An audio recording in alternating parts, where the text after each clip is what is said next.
Welcome to One Insight. My name is Litvin. I grew up in London and I now live in LA. And this is a podcast for extraordinary top performers and their coaches. You see, I've coached some of the most successful and talented people on the planet.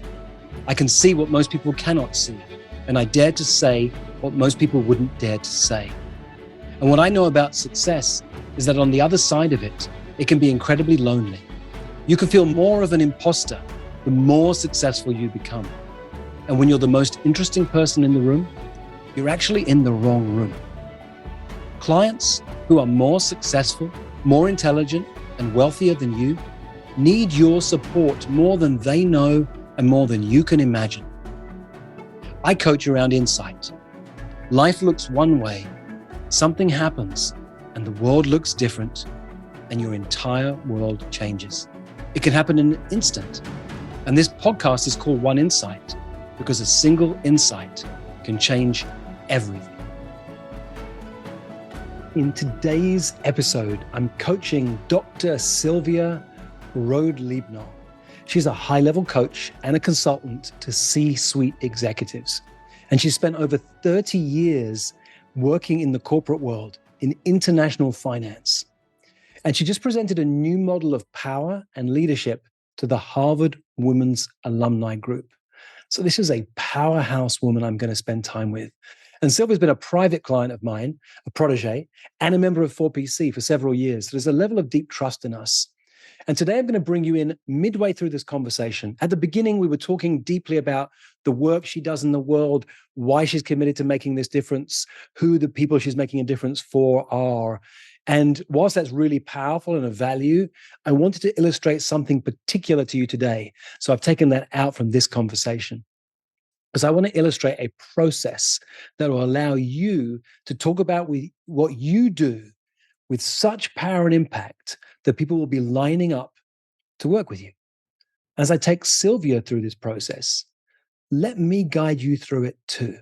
So if you give me permission, whilst I'm coaching Sylvia, I'll be your coach in this conversation too. Enjoy. So what you're pointing to is the piece that many coaches miss. They try and sell the process instead of the solution. So let me ask you this. If you work with a leadership team and you help them to do all the things that you believe in are really key, help them to get better at collaboration, help them have more compassion, build alliances, come from love, be embodied, what would a result be with regard to when they're next in a high-level negotiation? Oh, they would be far more successful because they would create more value within the team. They would waste less time within fighting. They would be faster to respond to the changes in the environment.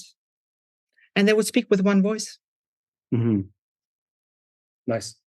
What would happen to that leadership team as individuals when it comes to seeking promotion for the next job? If they had, as part of their tool belt, they were able to be more collaborative, more compassionate, build alliances, come from love, whether or not they shared it with other people, what would the impact be on their career? They would probably be the ones that would build the consensus around them. Mm-hmm. And again, what would be the result that go to the next level? The result they would then get to the next level more easily. Mm-hmm.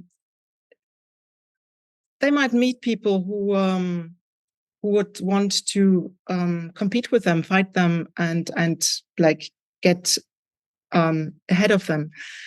But as I've seen people who consistently work like that, that's why I said they build the consensus around. They build the consensus around them, and then they actually move up, because you need that kind of consensus in the corporate world. You need to know how to play the game, but as I like to say, but not have the game play you.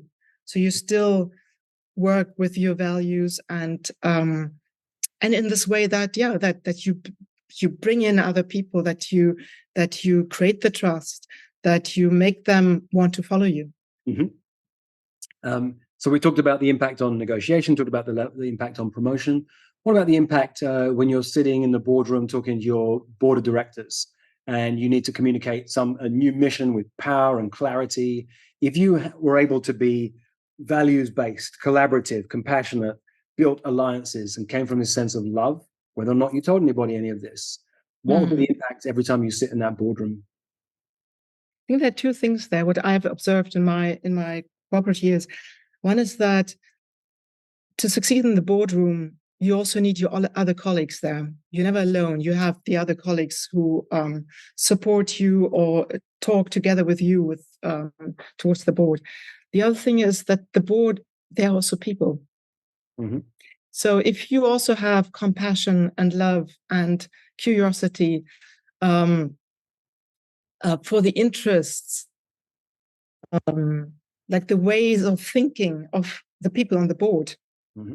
you will be more successful talking to them rather than saying, well, these are the enemy or they are the higher ups. We have to also pretend and protect towards them. If you are able to collaborate with them, it's also you will be more successful. Totally. So one last question. Let's talk about money this moment, revenue. What will be the impact on that? If you as a leadership in your organization are values-based, more collaborative, more compassionate, build alliances, come from love, what's going to be the impact ultimately for the amount of money that you can generate as an organization? Well, the money is ultimately the result of the success that you have as a company. And what I see is that at least all the companies, which is most of the companies that operate in a complex and fast-moving, uncertain environment, the leadership teams have to work like that. That is collaboratively, building alliances, building trust among each other, leading in a way that their teams are innovative. And collaborative amongst you. Only these will really be successful, and therefore they will also make more money. So if after this call, I was talking to somebody and they said, who are you speaking to just now? Here's what I would say. I was speaking to Sylvia Road Libar. Sylvia has got 30 years of experience in leadership in the corporate world. Now she's a consultant, a coach, a trusted advisor to high-level leaders. She teaches a system based on three things: energy, power, and legacy. And what it does, it has 4 results for any leadership team. It helps the members of the leadership team go into high-level negotiations with a sense of confidence and be more successful at high-level negotiation than they've ever been. It helps those individuals move up in their career, become more successful than ever before. It allows each of those members of that leadership team to walk into a boardroom with a sense of relaxed confidence, knowing who they are, knowing their values, able to enroll people in that room in any decision that needs to be made. And ultimately, the impact on the revenue of the business is massively increased because she's built a team who are aligned and on mission together. That's what Sylvia does. Yeah, I've never seen it as clearly, but that's exactly that.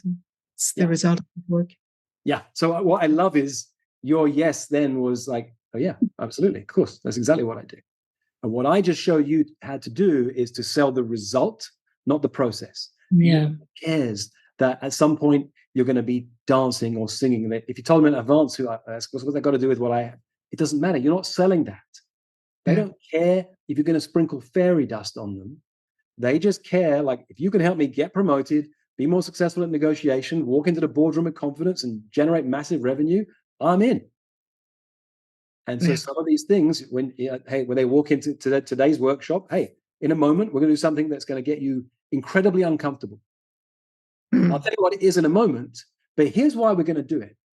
Not because the thing that we're doing is important, but because if you can't get uncomfortable in this room right now for the next 10 minutes, then how are you going to cope in this uncertain world that we live in right now?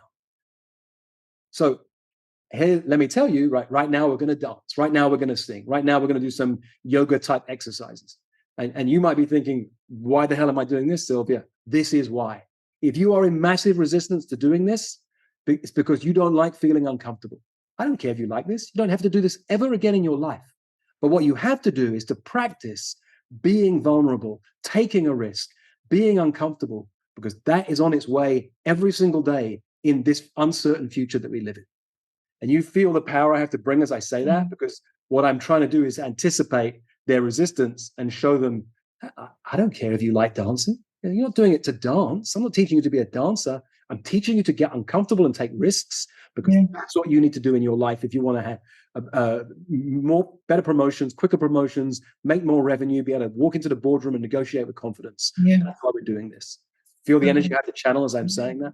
I feel it too. I feel it too. Yeah.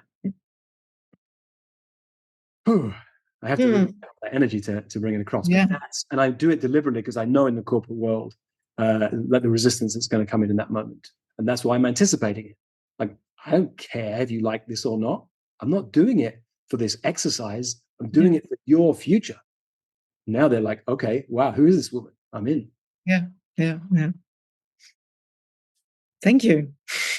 My pleasure. I think this is an episode that you need to go back to and listen to a number of times, and then practice this and model this, and it become your own words at some point. But we're selling the result, not the process. And it's the mistake that most people do. Nobody cares doing ontological coaching, you're spending time in a yoga retreat. Nobody cares. We do, but they don't. So don't sell that. Sell the end result. And then they're in. And then they don't mind what you do. I took some clients on a Porsche racetrack the other day. Boy, did that get them embodied. Oh, their hearts were racing, full of adrenaline. They've got them in their body. And I didn't sell them as I'm going to give you an embodiment process. I'm going to do something. I use Porsche as an iconic brand for having more influence. And then I got them in their body. The ways that I like to do it. You have your own way. Sylvia, thanks for playing. Thank you, Rich.